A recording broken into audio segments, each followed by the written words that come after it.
Kedatangan Jepang ke Indonesia.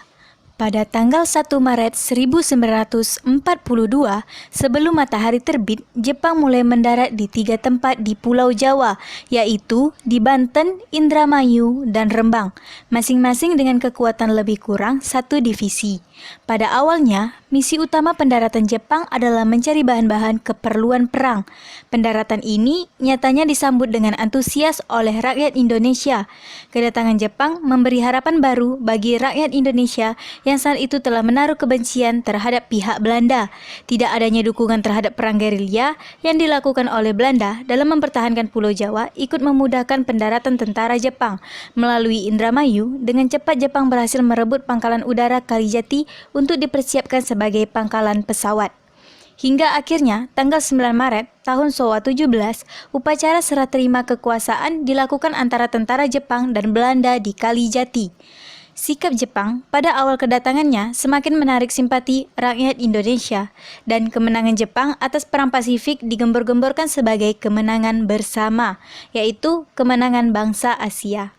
Saat tentara Jepang hendak mendarat di Indonesia, pemerintah Jepang mengeluarkan slogan-slogan India untuk orang India, Birma untuk orang Birma, Siam untuk orang Siam, Indonesia untuk orang Indonesia.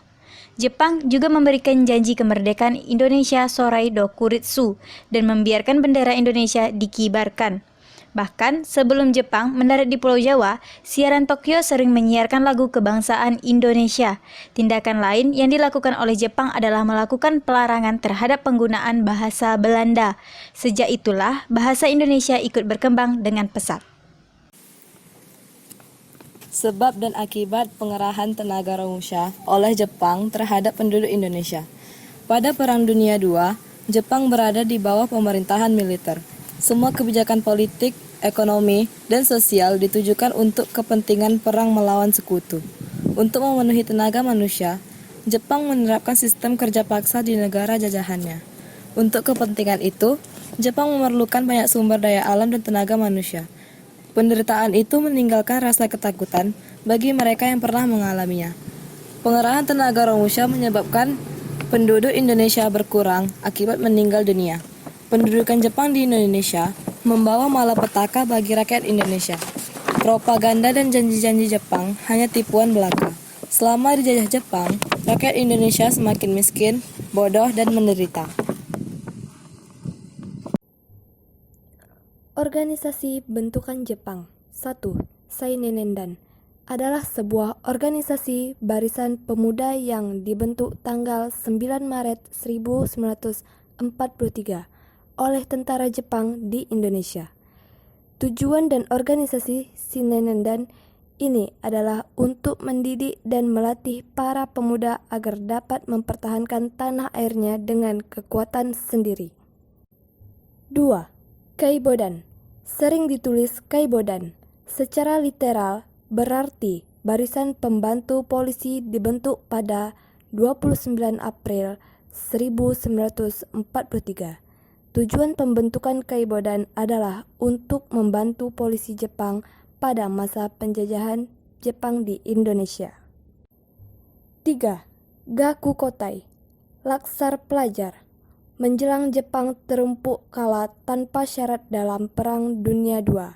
Untuk memperkuat posisinya di Indonesia, Jepang melatih rakyat dengan latihan kemiliteran, tidak ketinggalan pemuda, pelajar, dan mahasiswa. 4. Susaintain, Jepang membentuk Susaintain, barisan populer. Saat mereka mulai banyak menderita kekalahan dalam front-front pertempuran, Susaintain dipimpin pergerakan nasionalis Indonesia seperti Soekarno, Otto Iskandar Dinata, dan Buntran Maratodamajo. Tugas utama Susaintain memperdalam kesadaran rakyat terhadap kewajibannya dan membangun persaudaraan seluruh rakyat. 5. Jawa Hokokai, himpunan kebaktian rakyat Dachwa, merupakan perkumpulan yang dibentuk oleh Jepang pada 1 Maret 1944 sebagai pengganti Putra. Jawa Hokokai merupakan organisasi resmi pemerintahan dan berada langsung di bawah pengawasan jabatan Jepang. Dampak positif dan negatif pendudukan Jepang di Indonesia. Dampak positif. Pertama, diperbolehkannya bahasa Indonesia untuk menjadi bahasa komunikasi nasional dan menyebabkan bahasa Indonesia dikukuhkan sebagai bahasa nasional. Yang kedua, Jepang mendukung semangat anti Belanda, sehingga mau tak mau ikut mendukung semangat nasionalisme Indonesia. Antara lain menolak pengaruh-pengaruh Belanda, misalnya perubahan nama Batavia menjadi Jakarta. Yang ketiga, untuk mendapatkan dukungan rakyat Indonesia, Jepang mendekati pemimpin nasional Indonesia seperti Soekarno dengan harapan agar Soekarno mau membantu Jepang memobilisasi rakyat Indonesia. Pengakuan Jepang ini mengukuhkan posisi para pemimpin nasional Indonesia dan memberikan mereka kesempatan memimpin rakyatnya. Yang keempat, dalam bidang ekonomi, didirikannya KUMYAI, yaitu koperasi yang bertujuan untuk kepentingan bersama. Dampak negatif. Pertama, penghapusan semua organisasi politik dan pranata sosial warisan Hindia Belanda yang sebenarnya banyak diantaranya yang bermanfaat bagi kemajuan ilmu pengetahuan, sosial, ekonomi, dan kesejahteraan warga. Yang kedua, Romusha. Mobilisasi rakyat Indonesia atau terutama warga Jawa untuk kerja paksa dalam kondisi yang tidak manusiawi. Yang ketiga, penghimpunan segala sumber daya seperti sandang, pangan, logam, dan minyak demi kepentingan perang oleh Jepang. Akibatnya banyak rakyat yang menderita kelaparan. Yang keempat, krisis ekonomi yang sangat parah karena pencetakan uang pendudukan secara besar-besaran sehingga menyebabkan terjadinya inflasi.